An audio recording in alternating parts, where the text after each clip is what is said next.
In this video, we'll go through the ADA fractal, and if the ADA fractal plays out, we would expect a low around that 37.12 mark and a high up to 67.11. I teach how to apply fractals in TG35 of the CTKS Masterclass. In this video, I'll explain how I got this fractal of price and what you need to look at, especially from a structural perspective, and structure overrides everything. Let's run the numbers.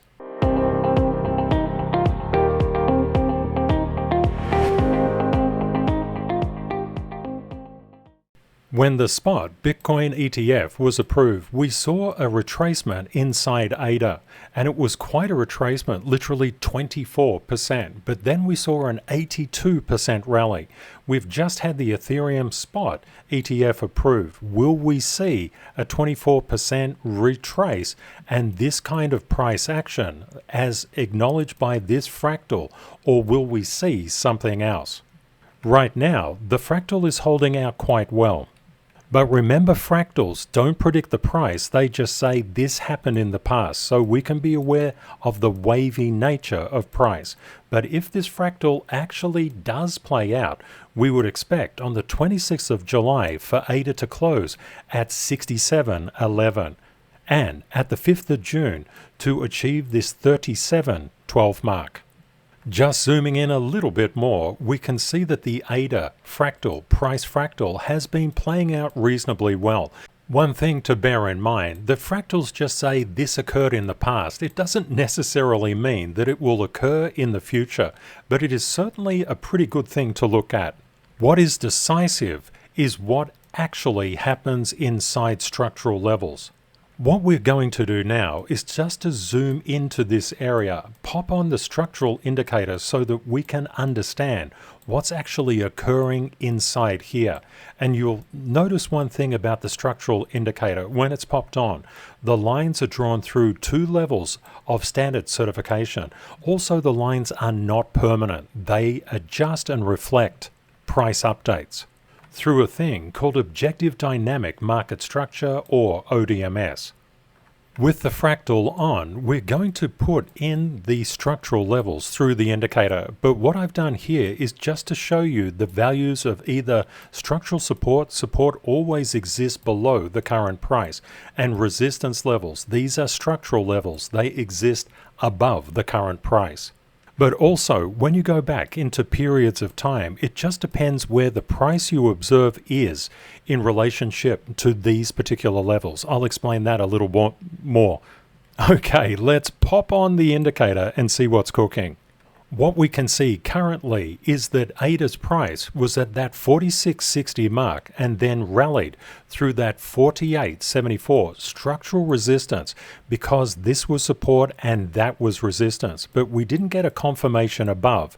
And when we came up to challenge it again and again and again, we were rejected. That meant it was coming down to structural support levels below. And when there are a lot of structural support levels, that's absolutely what you want, because these act as safety nets to reflect or at least capture price.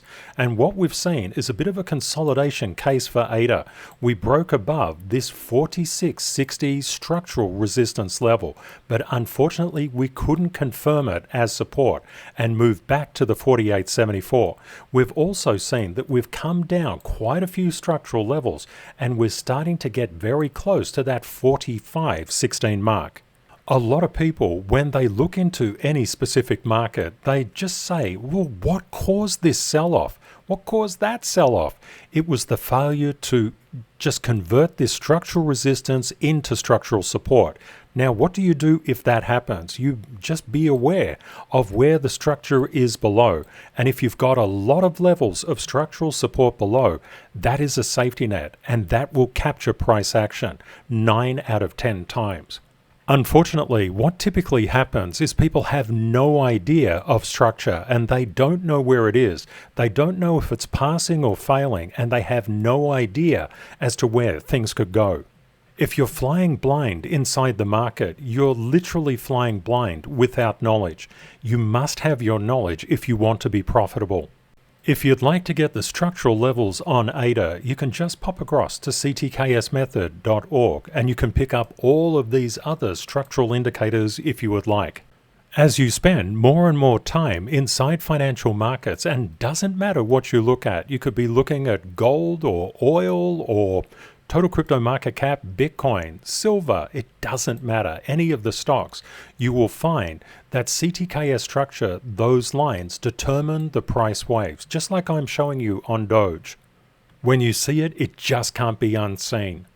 When you look at these particular lines, which are structural lines, what we're doing is looking to the right of the current price. We want to understand where resistance will be encountered and where we will encounter support. Having an understanding of this creates the world's only leading indicator of price. Yes, it's literally that powerful. The other thing to note, these particular structural levels tend to act as magnetic zones, so even if we come down below that, we're likely to be attracted back into this zone. You can see how it's suppressed price. The shorts were drawn into the market because the longs had a bit of a field day, but when the shorts are drawn into the market, it's because the longs want to liquidate them, and vice versa. Veterans inside the market always know the price is moving up and down, up and down. It does this all the time. It also consolidates. So you need to have three-directional thinking. You must think to yourself, what would you do if price would go down? Would you just hold on for dear life, or would you try to buy as it goes lower? Or what if it goes up? Would you seek to sell, or would you seek to hold? This kind of decision making needs to be done ahead of time so that you don't get caught on the wrong side of the trade and end up selling at the bottom. Or alternately, you don't get pulled into a trade where it's going up and you end up buying at the top. And remember, everything comes down to structure. If you understand structure, you know the structure of the chart that you're looking at. It is incredibly valuable. Please let me know in the comments, what do you think will happen with ADA? Do you think that we're going to get this push down to 37.12 by the 5th of June? Do you think we're going to rally up to 67.11 by the 26th of July? And if there are other cryptos that you'd like me to do this kind of analysis on, please let me know in the comments. Have a great day or night ahead, my friends. And Kate and I look forward to catching up with you again in the next video. Bye for now.